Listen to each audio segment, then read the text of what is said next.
Ready? Start. A fearless judge is the bedrock of an independent judiciary, as much as an independent judiciary itself is the foundation on which rule of law rests. Stop. A judicial officer is tasked with the onerous duty of deciding cases. Stop. Invariably, one party to the case would lose and go back unhappy. Stop.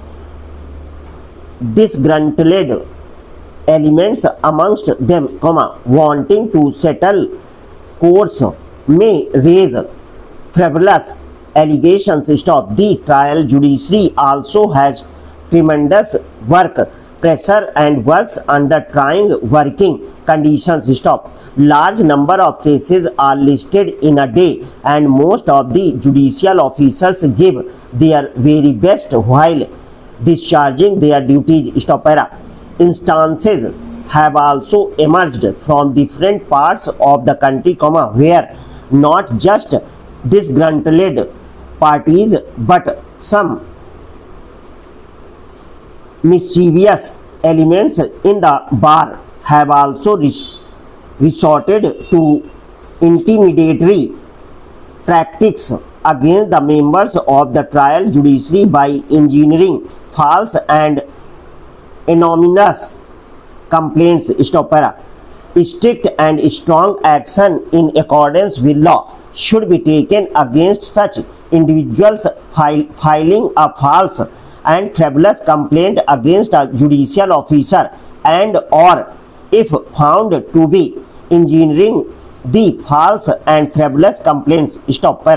Such proceedings would include, in appropriate cases, proceedings for contempt of court, in case the person filing or engineering false and frivolous complaints is a recalcitrant member of the bar, apart from proceedings for contempt of court, reference to the bar council should be made for disciplinary action. Stop. Bar councils, on receipt of such reference have to dispose of matter expeditiously. Stop.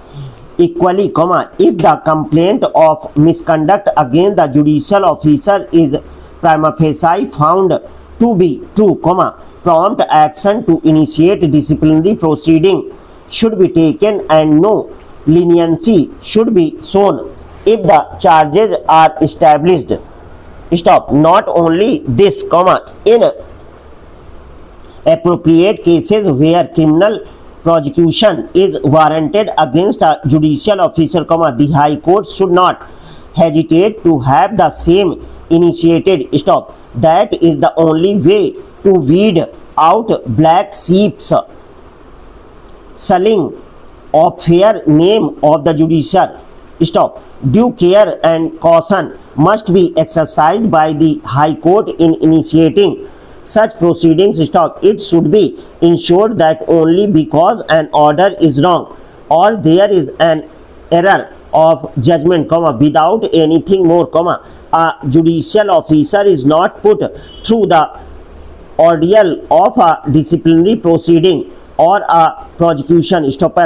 Furthermore, one cannot overlook the reality of ours being a country, wherein countless complainants are readily available without hesitation to tarnish the image of the judiciary, often for mere pennies or even cheap momentary popularity. Stop. Sometimes, a few disgruntled members of the bar also join hands with them, and the officers of the subordinate judiciary are usually the easiest target. Stop. It is, therefore, the duty of the High Court to extend their protective umbrella and ensure that the upright and straightforward judicial officers are not subjected to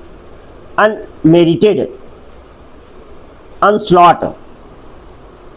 Stop para. We can find no fault in the proposition that the end result of adjudication does not matter, comma, and only whether the delinquent officer had taken illegal gratification, monetary or otherwise, or had been swayed by extraneous considerations while conducting the process is of relevance.